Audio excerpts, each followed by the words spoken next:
नमस्कार दर्शक बंधु जय जगन्नाथ। तो आज आम आसिक पहुँची जाइछू हैदराबाद उपस्थित होगा जगन्नाथ मंदिर जो देखिपुं आप वीडियो डिजाइन आमर पुरी जो जगन्नाथ मंदिर अच्छी से भाया डिजाइन पूरा होती।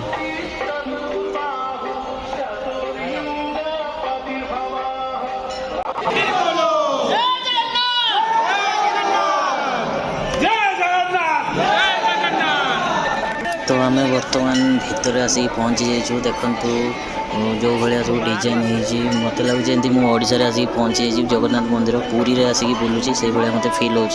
तो आपण मैंने देखिपुं केते भीड़ होती सबू ओडिया लोक अधिकांश ओडिया लोक अच्छा ये ओडिशा भाया फिलिंग हो मत। हैदराबाद रे जदि ओडिया भाई भौणी मैंने रोचंती एवं जगन्नाथ मंदिर देखी ना तो पलि आसतु ये देखिकी जातु। यहाँ अच्छी आमर बंजारा हिल्स निकट अच्छी।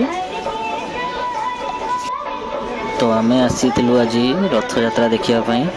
तो देखू रथ कौ पर्यटन जा टणा हो मु तो जानी रथ तो ये देखा जाऊनी बोधे टाणिकी नहीं जाती।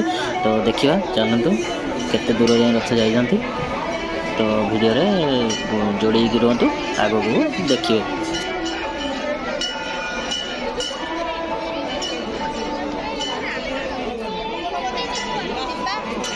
तो सांग मैंने देखु एमाने होउछन्ति हमर सांग गुड़ाक समस्ते अच्छा समस्ते मिसिकी आसलु रथ यात्रा देखिए बोली। तो आमर पहुँचारे टे लेट हो रथ अलरेडी टणा हो चली जाइछन्ति। ठीक अच्छे तो चलतु देखिए बाटर थे रथ। देखु दर्शक बंधु केमी भिड़ ठाकुर को दर्शन करने भक्त मैंने सब आसी केते भिड़ आम भी सब आसुँच ठाकुर को मुझे देखा पाइनी। तो भीतर को जीवा देखापी चेष्टा करिए। ठीक आपड़ी हम मुझे देखी वीडियो रे। तो चलतु वीडियो जोड़ी सांग मैंने रथ गड़ी पलि बहुत तो आम रथ पछे पछे जाऊँ।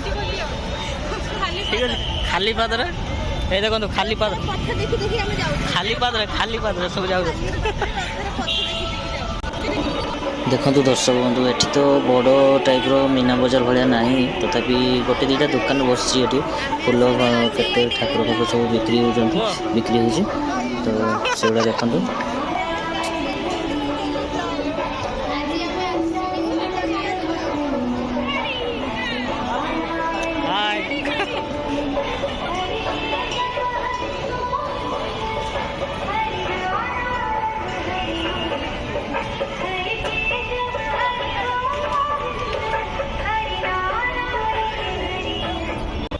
सांग मैंने देखी पारे पछुआ आम 1 किलोमीटर चलिक आइलुनि तथापि रथ देखा जाऊनी है।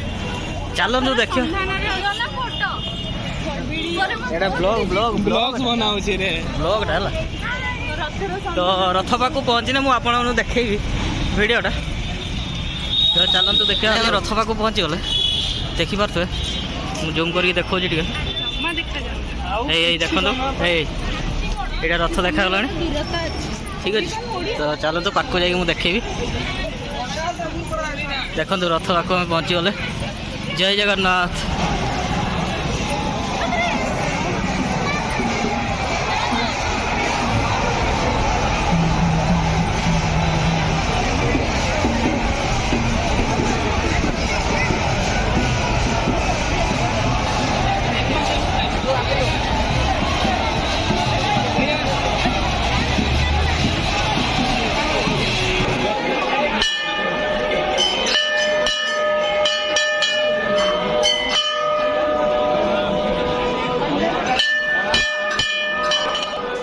देखु सांग मैंने ओडिशार पुरी रे जमी गरुड़ स्तंभ अच्छा पूरा सेमती एठी भी हैदराबाद रे गरुड़ स्तंभ देखिपे एवं डिजाइन देखिपे पुरी रे जमी आम डिजाइन होती मंदिरटा से भाया एठी भी डिजाइन कर पथर देखु मंदिर देखिपे।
ତ ଦେଖନ୍ତୁ ଦର୍ଶକ ବନ୍ଧୁ ଠାକୁରଙ୍କୁ ବର୍ତ୍ତମାନ ଓହ୍ଲେଇକି ମାଉସୀ ବାଟିରେ ପହଞ୍ଚେଇକି ରଥ ଫେରୁଛନ୍ତି, ରଥଟାକୁ ନେଇ ଆସୁଛନ୍ତି। ତ ଆମର ଭାଗ୍ୟକର ଆମେ ରଥ ଦେଖିପାରୁଛୁ ରଥଟଣା। ତ ଆଜିର ବ୍ଲଗ୍ ଏତିକିରେ ଶେଷ କରୁଛୁ। ଧନ୍ୟବାଦ।